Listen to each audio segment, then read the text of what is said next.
बिहार में सियासी पारा हाई है। जन अधिकार यात्रा के अंतिम दिन इंडिया गठबंधन के तमाम नेताओं ने शक्ति प्रदर्शन अपना दिखाया है। इसी बीच समाजवादी पार्टी के सबसे सीनियर नेता अखिलेश यादव भी इस यात्रा में पहुंचे हैं। हमारे साथ बातचीत के लिए समाजवादी पार्टी से सांसद वीरेंद्र सिंह जी हैं, हम उनसे बात करेंगे।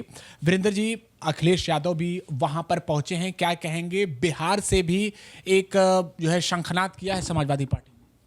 देखिए, समाजवादी पार्टी इंडिया गठबंधन के साथ मजबूती के साथ सदन के अंदर कंधे से कंधा मिलाकर के भारतीय जनता पार्टी का जोरदार विरोध किया और एसआईआर के मुद्दे पर बहुत ही मजबूती के साथ जो है कि खड़े होकर के जो एसआईआर के जरिए वोट की चोरी करने का जो प्रयास भारतीय जनता पार्टी कर रही थी उसको बेनकाब किया।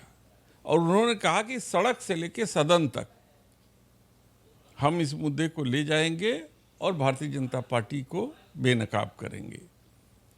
और उसी के क्रम में आज सड़क पे जो हुजूम चल रहा है बिहार के साथ, बिहार के लोगों के साथ, उनकी भावना के साथ और वहाँ के गरीब तबका के साथ, जिनके वोट की चोरी करके भारतीय जनता पार्टी सत्ता में आने का सपना देख रही थी, वो वोट चोरी को रोकने के का जो बीड़ा उठाया है इंडिया गठबंधन ने, उसके लिए जो संघर्ष हो रहा है उसमें हमारे राष्ट्रीय अध्यक्ष जी ने उस संघर्ष में कंधे से कंधा मिला करके एक संदेश देने का काम किया है।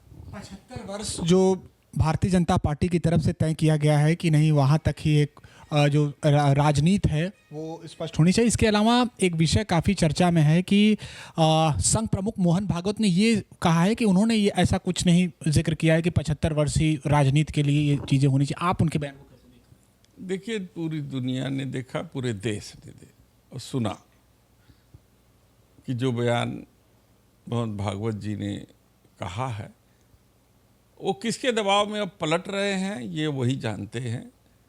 और पलटा हुआ व्यक्ति का कोई भरोसा नहीं होता है। वो तो कह रहे हैं कि भारतीय जनता पार्टी से संघ का सब कुछ इस समय बेहतर है, ठीक है, कोई दिक्कत नहीं है, भारतीय जनता पार्टी अपना निर्णय लेती है।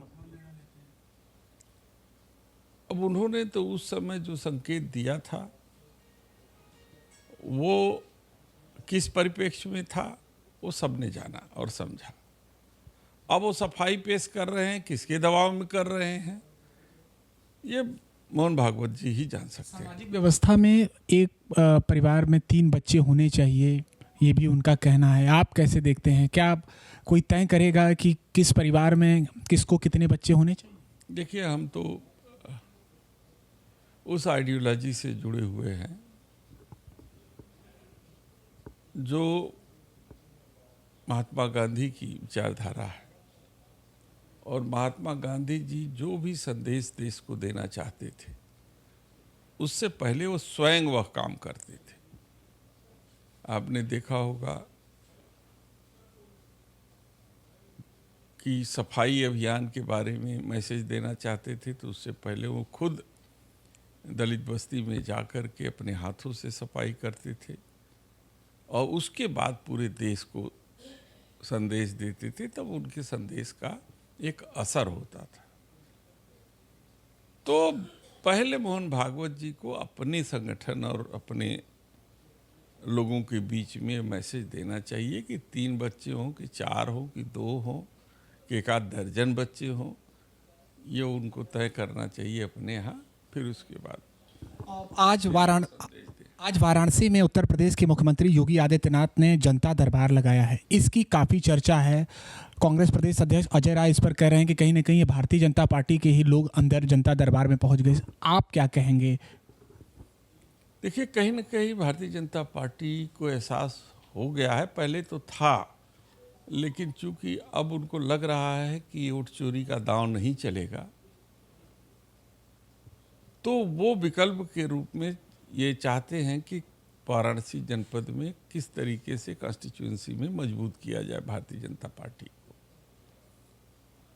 और आज का जो जनता दरबार था वो इसी कारण था कि उनको एहसास हो गया था कि भारतीय जनता पार्टी के पांव वाराणसी संसदीय सीट से उखड़ चुके हैं। लेकिन वहाँ के दृश्य जो हम लोगों के सामने आया, जो जनता के बीच में चर्चा का विषय है, कि वहाँ तो आम जनता थी ही नहीं।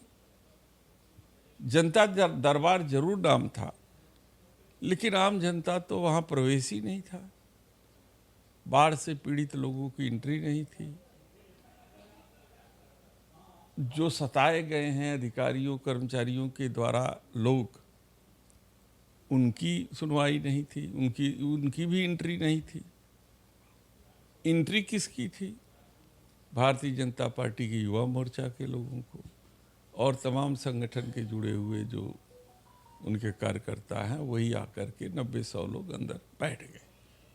इसलिए जो इस सही बात की तलाश में मुख्यमंत्री जी ने जनता दरबार लगाया, वो उनके कानों तक पहुंचने नहीं दिया गया। ये पूरी साजिश के साथ हुआ है और इसकी चर्चा पूरे गांव में है कि जनता दरबार में जनता ही नदारत। तो कौन था अंदर? सब कार्यकर्ता थे भारतीय जनता पार्टी के। एक अंतिम सवाल, संजय निषाद हो, इसके अलावा अन्य भारतीय जनता पार्टी एनडीए से जुड़े हुए लोग हों, अलग अलग बातों को लेकर असहमत नजर आते हैं। क्या समाजवादी पार्टी का दरवाजा उनके लिए खुला है 27 के लिए? ये माननीय राष्ट्रीय अध्यक्ष जी ने ये तय कर लिया है कि अब हम किसी बाहरी व्यक्ति से गठबंधन करके उसको ताकत दे करके उसका हश्र देख चुके हैं। इसलिए हम लोगों के बातचीत के दौरान उन्होंने कहा कि नहीं, जो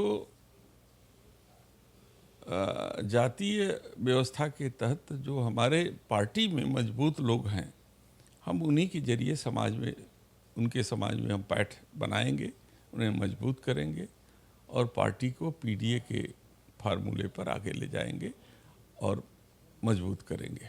शुक्रिया बातचीत के लिए। तो ये थे हमारे साथ समाजवादी पार्टी के कद्दावर नेता वीरेंद्र सिंह जी, जिनका साफ कहना है कि आज वाराणसी में लगे हुए जनता दरबार में जो जनता थी वो नहीं पहुंची, भारतीय जनता पार्टी से जो कार्यकर्ता थे वो पहुंचे। इसके अलावा संजय निषाद पर स्पष्ट कहा है कि बाहरी लोगों की समाजवादी पार्टी में एंट्री नहीं होगी। एबीपी न्यूज के लिए वाराणसी से निशांत चतुर्वेदी।